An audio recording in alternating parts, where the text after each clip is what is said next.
तो दिल्ली के मुख्यमंत्री अरविंद केजरीवाल हल्द्वानी में प्रेस कॉन्फ्रेंस कर रहे हैं, सीधा वहीं चलते हैं।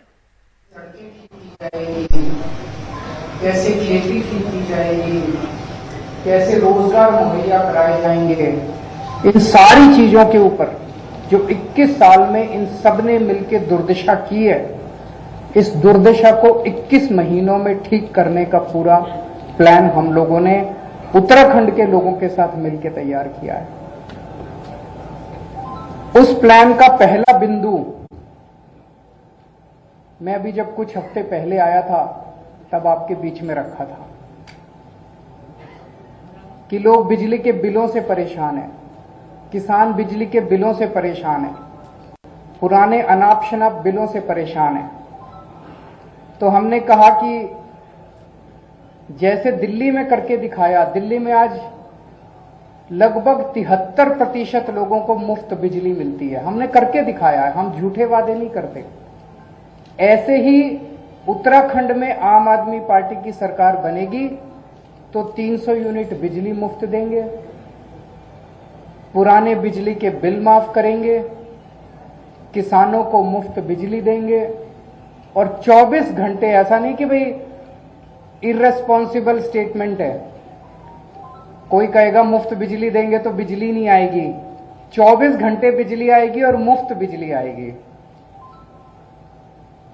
और मैं कोई नेता नहीं हूं, मेरे को नेतागिरी करनी भी नहीं आती, हमारी ये कमजोरी भी है कि हमारे को राजनीति नहीं करनी आती, इसीलिए 24 घंटे ये लोग हमको गालियां देते रहते हैं।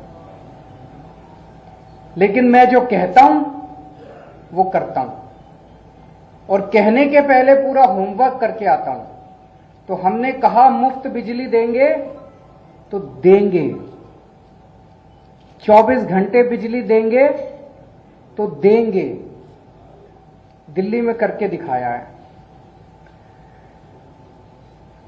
आज देवभूमि के युवाओं का दर्द, आज देवभूमि के युवाओं की जो तकलीफ है उसके बारे में बातचीत करने के लिए आया हूं।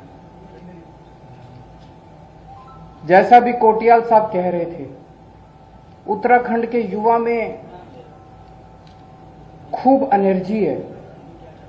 उत्तराखंड के युवा को जब भी अवसर मिला उसने गजब के काम करके दिखाए हैं। उत्तराखंड का युवा जब फौज में जाता है तो गजब की शक्ति दिखाता है। लेकिन पिछले 21 सालों की जो दुर्दशा इन पार्टियों और नेताओं ने मिलकर की है, उन्होंने युवाओं की भी दुर्दशा कर दिया। आज युवा के पास आज युवा अवसरों की तलाश में, उत्तराखंड के अंदर उसको जब अवसर नहीं मिलते तो उसको अवसरों की तलाश में अपना घर बार छोड़ के पूरे चारों तरफ दुनिया में देश की तरफ जाना पड़ता है। कोई अपना घर छोड़ के नहीं जाना चाहता अपनी मर्जी से, सब चाहते हैं कि मैं अपने घर में ही रहूं, अपने गांव में ही रहूं, अगर मुझे वहां अवसर मिल जाए तो। लेकिन आज सबसे बड़ी समस्या उत्तराखंड की उसका पलायन बन गई है। एक तरह से उत्तराखंड पलायन प्रदेश बन गया है और युवा बहुत ज्यादा दुखी है। हर युवा को रोजगार चाहिए, युवा भीख नहीं मांग रहा, उसका अधिकार है। हर युवा को रोजगार चाहिए और ये हो सकता है। आप पूछेंगे ये हो सकता है कि ये हो सकता है, इस पे हमने खूब चर्चा की, घंटों चर्चा की, इस पे खूब प्लानिंग करी हम लोगों ने। एक ही शर्त है, अच्छी नीयत वाली सरकार चाहिए। तो उत्तराखंड के युवाओं को रोजगार देने के लिए, उत्तराखंड के युवाओं को रोजगार मुहैया कराने के लिए आज मैं 6 घोषणाएं कर रहा हूं। आम आदमी पार्टी की सरकार बनेगी तो उत्तराखंड के हर बेरोजगार युवा के लिए रोजगार मुहैया कराया जाएगा। ये पहली घोषणा है। दूसरी घोषणा, जब तक उस बेरोजगार युवा को रोजगार नहीं मिल जाता, हर परिवार से एक युवा को 5,000 रुपए महीना दिया जाएगा, जब तक उसके लिए रोजगार मुहैया नहीं करा दिया जाता। इसको आप बेरोजगारी भत्ता कह लीजिए, जो मर्जी कह लीजिए। तीसरा, सरकार में और प्राइवेट में 80% नौकरियां उत्तराखंड के बच्चों के लिए रिजर्व की जाएंगी। चौथा, सरकार बनने के 6 महीने के अंदर 1 लाख सरकारी नौकरियां तैयार की जाएंगी। आप पूछेंगे कैसे होंगी? लगभग 50 से 60 हजार तो वैकेंसी हैं सरकार में अभी, और उसके बाद जैसे मैंने बताया और आने वाले दिनों में मैं और कई बार आऊंगा, हम इतने स्कूल, अस्पताल, सड़कें, मोहल्ला क्लिनिक, हमने इतने सारे प्लान बना रखे हैं जो एक एक करके आपके साथ शेयर करेंगे। इन सबको मिला के इतनी नौकरियां पैदा होंगी, नई नौकरियां क्रिएट की जाएंगी सरकार के अंदर। तो लगभग 6 महीने के अंदर 1 लाख नौकरियां तैयार की जाएंगी सरकार में। दिल्ली में अभी हमने एक एक्सपेरिमेंट किया था जो बेहद सक्सेसफुल रहा। हमने एक जॉब पोर्टल बनाया। हमने कहा भाई जो नौकरी देने वाले हैं वो इस पे अपनी सारी नौकरियां कर दो, और जो नौकरी लेने वाले हैं वो भी कर दो। कोरोना के वक्त में बहुत सारे लोग बेरोजगार हो गए थे। आपको जान के ताज्जुब होगा, 10 लाख नौकरियां इस जॉब पोर्टल पे आई थी। 10 लाख नौकरियां इस जॉब पोर्टल पे एडवर्टाइज हुई थी।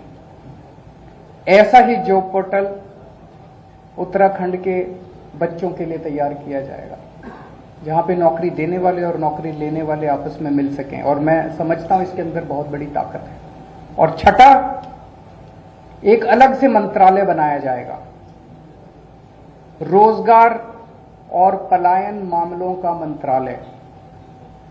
उस मंत्रालय का काम होगा कि रोजगार के नए नए अवसर तैयार करना एक तरफ, और दूसरा युवाओं को पलायन करने से रोकने के लिए सभी उचित कदम उठाना, और तीसरा, जो लोग उत्तराखंड छोड़ के चले गए हैं वो अगर वापस आना चाहते हैं, पलायन कर चुके हैं, वो वापस आना चाहते हैं, उनके लिए उचित कंडीशंस तैयार करना।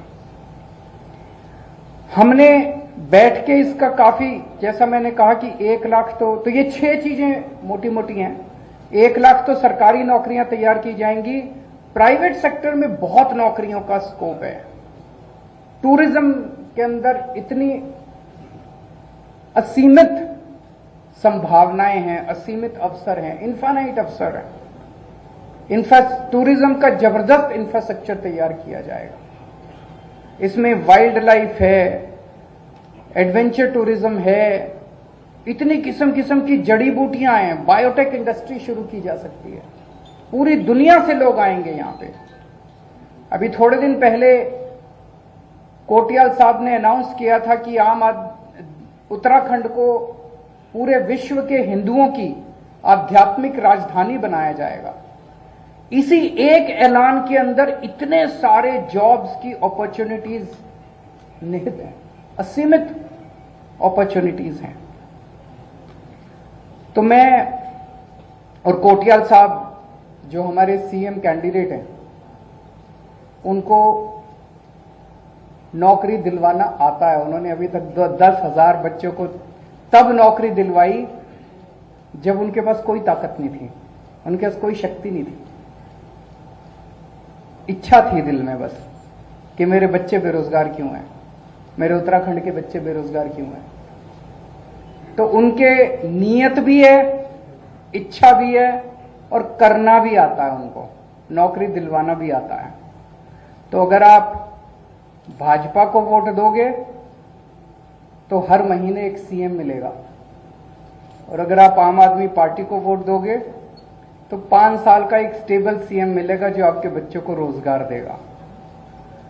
तो मैं समझता हूं कि इन घोषणाओं के लागू होने से उत्तराखंड में पलायन बंद होगा, और धीरे धीरे आने वाले कुछ महीनों के अंदर जो मैंने बताया कि 21 सालों की दुर्दशा को 21 महीने में कैसे ठीक करना है, इसकी प्लानिंग आपके समक्ष मैं एक एक करके आता रहूंगा। अगर आपके कोई प्रश्न है तो।